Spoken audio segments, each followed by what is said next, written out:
आपण करू शकू. आणि अंग कसलंच वळत नव्हतं. काय माझे तर हात असे होते की सतत असं बसण्याच्या सवयीमुळे हात असा जात नव्हता माझा. तर आता हात किमान कुठेही जायला लागले. दुसरी गोष्ट पाय थोडेसे वळायला लागले. स्ट्रेस जेवढे व्हायला पाहिजे तेवढे होत नाहीत, का तर सवयीच नव्हत्या.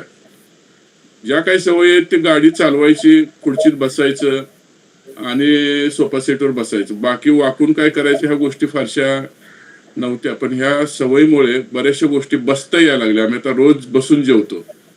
ही एक इम्प्रुव्हमेंटचा भाग आहे आणि त्याच्यामुळे थोडंसं हेल्थचे जे इश्यू आहेत, जे निर्माण झाले असते, ते कदाचित थोडेसे प्रोलॉंग होऊ शकतात. तर मी सगळ्यांच्या वतीनं हा सातत्यपूर्ण योगासनाचा जो कार्यक्रम चालू आहे, त्याबद्दल सगळ्यांना आणि विशेष करून रुपाली मॅडम तुम्हाला धन्यवाद देतो, की ज्या तन्मयतेने किंवा ज्या पद्धतीने तुम्ही हा चालवतात, ती कौतुकाची गोष्ट आहे. कारण काय होतं इथे, की प्रत्येकाच्या सवयी तरी सगळ्यात चांगलं आहे, की वेळेमध्ये सगळेजण येतात आणि तुम्ही सांगताय त्या पद्धतीने करतात. मी बऱ्याच वेळा इकडे जायचो ते मनानेच काहीतरी वेगळेच करायचे.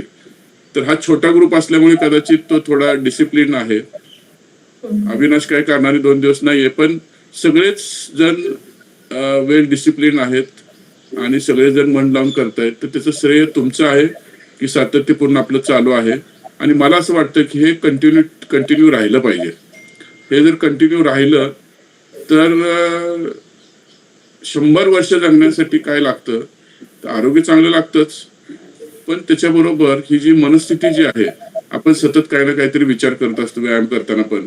मला ऑफिसला जायचंय, ही फाईल काढायची आहे, फलान करायचं, फलान. पण ते मेडिटेशनचा पण थोडा फायदा आता थोडा जाणवायला लागलाय. तर आमच्याबरोबर जे तरुण मुलं आहेत, त्यांनाही फायदा होईल.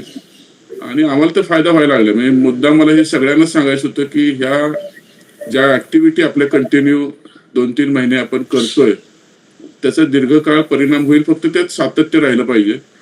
तर मी ग्रुपलाही धन्यवाद देतो आणि विशेष करून रुपाली मॅडम तुम्हाला धन्यवाद देतो, की ह्या ऍक्टिव्हिटी सातत्यपूर्ण, सृजनशीलता टिकून आणि लोकांना अपील होईल अशा पद्धतीने तुम्ही त्या राबवल्यात किंवा चालू आहेत. तर मनपूर्वक सगळ्यांच्या वतीने धन्यवाद. आम्ही 6 दिवस नाहीये, पण मला माहित नाही तिथे कसं असतं ग्रुपमध्ये ऍक्टिव्हिटी करता येईल का नाही, शक्यता कमी आहे, कारण किती वाजता निघायचं वगैरे. पण इंडिपेंडेंटली काय करता आलं तर आम्ही करत राहू. पुन्हा एकदा खरं तर मला सगळ्यांच्या देखतच सांगायचं होतं, पण बरेच जण येतात जातात.